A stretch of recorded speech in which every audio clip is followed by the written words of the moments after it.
Mwiriwe neza nshuti bakunzi ba Ishya News TV ni umwanya w'amakuru agezweho mu Rwanda ndetse no hanze yarwo. Amakuru abayiri wavugwa mu Rwanda ndetse no hanze yarwo, ariko tuhera mu Rwanda tukareba no hanze y'igihugu ibiri kuvugwa. Reka tuhere mu Rwanda, ari inkuru ivuga ko urwego rw'igihugu rw'ubugenzacyaha RIB rwatangaje ko rwakurikiranye dosiye 47 z'ibikorwa bigize icyaha mu cyumweru cy'icyunamo cyo kwibuka ku nshuro 32 Jenoside yakorewe Abatutsi. Abakekwa ni 53 bakurikiranyweho ibyaha 49. Reka dukomereze kuri inkuru ivuga ko kuwa mbere Minisitiri w'Imari n'Igenamigambi Murangwa Yusufu ari Washington DC mu nama y'abanki y'isi yaganiriye n'umuyobozi ushinzwe akarere ka Afurika mu kigega mpuzamahanga cy'imari IMF Abebe Amilo Salasie. Ibi biganiro kandi byanitabiriwe n'umunyamabanga wa leta ushinzwe kwegerana imari n'ishoramari rya leta Mutesi Rusagara ndetse na guverineri wa banki nkuru y'u Rwanda Soraya Hakuziyaremye. Byibanze ku cyerekezo cy'u Rwanda mu bukungu n'ibikorwa by'ingenzi bizatuma bukomeza kuzamuka mu gihe kiri imbere. U Rwanda kandi rwashimiye imikorere myiza n'imbaraga rushyira mu mavugurura agamije kuzamura ubukungu bwarwo. Reka dukomereze kuri inkuru ivuga ko abanyarwanda barenga 400 bahuriye hamwe mu mujyi wa Quebec mu gikorwa cyo kwibuka ku nshuro 32 Jenoside yakorewe Abatutsi mu Rwanda mu mwaka w'1994. Ni igikorwa cyaranzwe n'umuhate udasanzwe w'urubyiruko rw'abanyarwanda biyemeje gusobanukirwa amateka, kuyazirikana ko yasangiza abandi kugira ngo atazibagirana. Bagaragaje ko kwibuka bigaragarira mu bantu bahisemo kwiga amateka, kuyavuga no guharanira ukuri. Reka mu Rwanda tusoreze kuri iyi nkuru ivuga ko kuri wa kabiri Minisitiri w'Ubumwe bw'Abanyarwanda n'Inshingano Mboneragihugu Dr Bizimana Jean Damascene n'abandi bayobozi bifatanyije n'abatuye mu murenge wa Mayange mu karere ka Bugesera mu gikorwa cyo kwibuka ku nshuro ya 32 Jenoside yakorewe Abatutsi mu mwaka w'1994. Haribukwa Abatutsi basaga 3000 bishwe bahungiye ku musozi wa Rebero, aho baranzwe n'ubutwari no kwirwanaho kugeza ku itariki ya 13 Mata 1994 ubwo haje abasirikare baturutse ku kigo cya gisirikare cya Gako n'intera hamwe babicisha amasasu n'intwaro gakondo.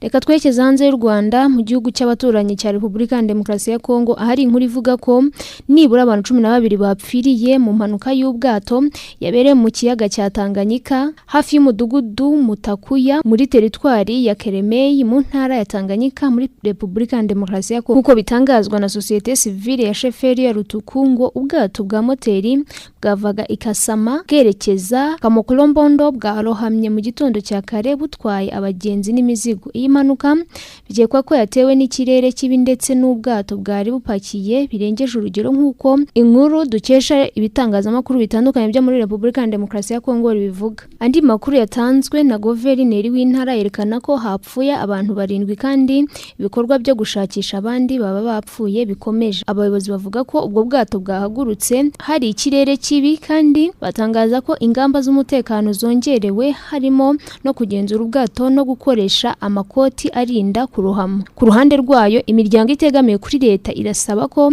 hajyaho amategeko akomeye agenga ingendo zo mu kiyaga kugira ngo hirindwe andi makuba nk'aya. Reka kandi mbabwire ko ibiganiro by'amahoro byahurije hamwe intumwa z'ubutegetsi bwa Repubulika ya Demokarasi ya Kongo n'izihuriro rya AFC 23 mu Busuwisi byatangiranye amahane ku itariki ya 13 Mata 2026. Ibiganiro byitabiriwe n'abahagarariye ubuhuza Qatar, Leta Zunze Ubumwe za Amerika n'intumwa y'amahoro mu by'umuryango w'abibumbye muri Repubulika ya Demokarasi ya Kongo UNESCO. AFC 23 yohereje intumwa 6 ziyobowe n'umunyamabanga uhoraho wayo Benjamin Bonima, zajyanye n'inzobere 3 zirimo abahoze ku buyobozi bakuru bo muri Repubulika ya Demokarasi ya Kongo ku butegetsi bwa Joseph Kabila n'ubwa Felix Tshisekedi. Byari byitezwe ko abazahagarara AFC 23 muri ibiganiro ari intumwa 6 gusa zimenyerewe mu rwego rwayo rwa politiki. Abo muri Repubulika ya Demokarasi ya Kongo batungwe no kubona abahoze bakorana nabo bari ku ruhande rw'iri huriro. Amakuru ava mu Busuwisi avuga ko kugira ngo inzobere za AFC 23 zemererwe kwitabira ibi biganiro byabanje kugorana kubera ko abo muri Leta ya Repubulika ya Demokarasi ya Kongo batabashakaga, ariko byarangiye bemerewe. Mbere y'uko ibiganiro nyirizina itangira hasuzumwa impamvu amasezerano abiri yasinywe mu mwaka ushize atubahirijwe. Aya nayo guhagarika imirwano ajyana no gushyiraho urwego rugenzura iyubahirizwa ryayo ndetse nayo kurekura imfungwa. Isuzuma ryakurikiye ibiganiro byahariwe ingingo yo kohereza no gushyira ibikorwa mu gufasha abagizweho ingaruka mu ntambara yo mu burasirazuba bwa Repubulika ya Demokarasi ya Kongo, hafungurwa ibikorwa remezo byakwifashisha birimo ikibuga cy'indege cya Goma. AFC 23 yavuze ko ku mugoroba drone za leta yo mu bwoko bwa CH4 yarashe mu baturage bo muri Shingisha na Kinumbi muri grupoma ya Ruhinzi muri teritwari ya Masisi no muri Gakenke muri Karingi muri teritwari ya Minembwe.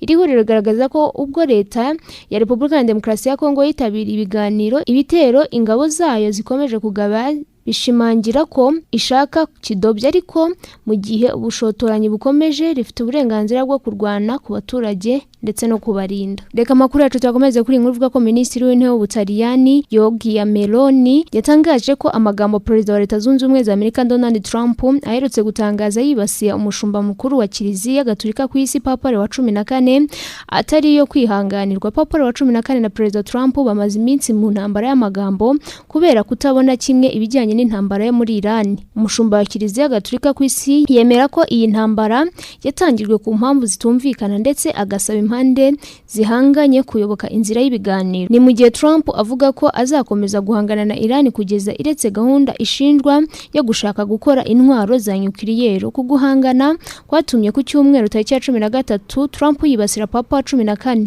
Yavuze ko uyu mushumba wa Kiliziya Gatolika adashoboye ibyerekeye politike n'ububanyi n'amahanga. Yakomeje avuga ko adashaka Papa ko atekereza ko ari bisanzwe kuba Iran yagira intwaro kirimbuzi cyangwa atekereza ko bidakwiye kuba Amerika yaragabye igitero kuri Venezuela. Minisitiri w'Intebe w'Ubutaliyani numwe mu bamagaye ibyatangajwe na Donald Trump avuga ko amagambo ye atarayo kwihanganirwa. Minisitiri w'Intebe Meloni yavuze ko ashyigikiye ibyatangajwe na Papa Leo wa 14 asaba ko intambara ya Iran ihagarara. Reka kandi dukomeze kuri inkuru ivuga ko intumwa za Israel na Libani zahuriye i Washington kuri wa kabiri mu biganiro bigamije guhagarika intambara muri Libani. Umuhuza mu biganiro ni umunyamabanga wa leta ushinzwe ububanyi n'amahanga muri Amerika Marco Rubio, ndetse biritabirwa n'abambasaderi ba Israel na Libani i Washington ndetse n'uwa Amerika i Beirut. Kugeza ubu amahirwe yo kugera ku masezerano agerwa amashyi.